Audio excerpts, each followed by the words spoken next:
Hi everyone, today I want to talk about something that I call the second Baseman effect. This is when the injured worker pulls somebody in to give them advice about their case who is not an attorney. Let me give an example, and this I see a lot. Usually an injured worker will pull their spouse into the case.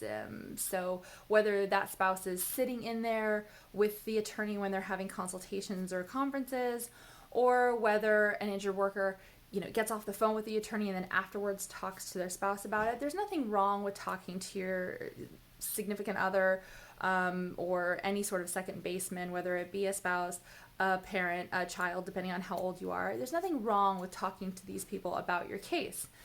But where I do see problems is when that second baseman, whoever they are in the injured worker's life, is giving advice, like legal advice or settlement advice, when that person is never, ever qualified to give that advice because they are not an attorney in California dealing in the field of workers' compensation. That's who you should be talking to.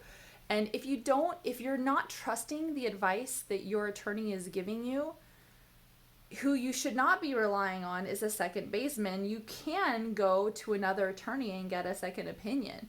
You can say, hey, my attorney's telling me this. It doesn't really pass my sniff test. I don't know why this is happening. Now, you should be able, before you even call another attorney, I recommend that people try to work things out with their present attorney first. So contact your attorney, whether it be by phone or email or however you have that set up with him or her, and ask them, why are you recommending X, Y, and Z? Or why are we doing this? And they should be able to explain it to you. Now, when it comes to settlement, this is where the second baseman issue really gets to me, because I've seen second basemen completely ruin my clients' hopes for settlement. And it's happened more than once. It's kind of rare that happens with my cases, but I've seen it happen, and I know that with my friends who are attorneys, they have that issue. So let me just put something out there for you to consider. Attorneys are going to want your case to settle for as much as possible. And when I say as much as possible, I mean within like the bounds of reality and the law.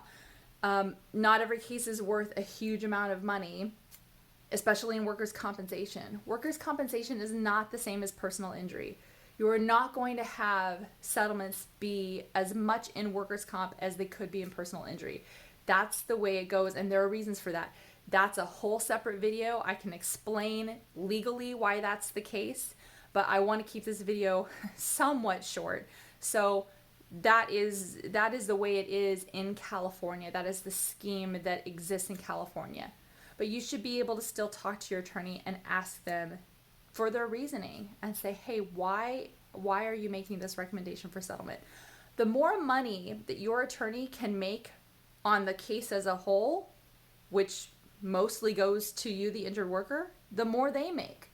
So most attorneys are not going to want to just have their cases settle for a low amount just to get it out the door quickly. No, they're going to want the benefit from their own labor as well.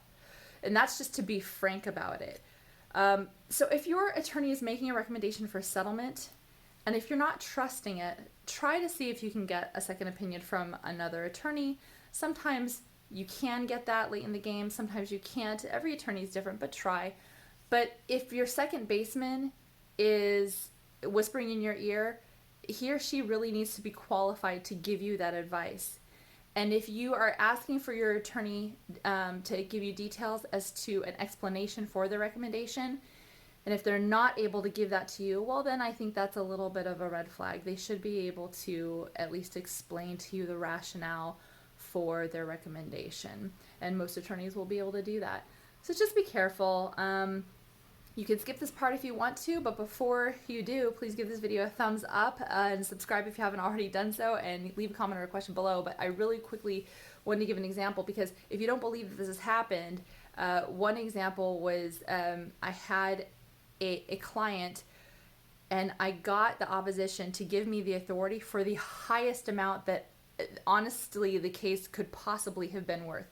It was a very low value case. It was a very, very small injury, but I got as high of an amount for that tiny injury as I could. I made the recommendation. I explained my recommendation in detail to the client in writing and over the phone several times. But my client had her spouse in her ear about it, like, no, no, no. And he went on Google with his Google Juris Doctorate and decided what he thought the value was, which is a ridiculous, completely overblown amount. And the defendant said, okay, screw you, bye-bye. And they can do that. They don't have to settle out the full value of your case, including future medical. The only amount that has to really be settled out is permanent disability. In my case, it was an extremely small amount. They paid that out like that with ease, and it meant that my client got nothing for future medical because she listened to her second baseman. So just be careful. I hated to see that happen. It was totally unnecessary, but I've seen this happen enough now where I thought it was important enough to make a video about it. So just be careful and make sure that you're listening to the person who's in the trenches, who knows what they're talking about, and who's qualified in the state of California to render legal advice on workers' compensation issues. All right, everybody, until next time, ciao.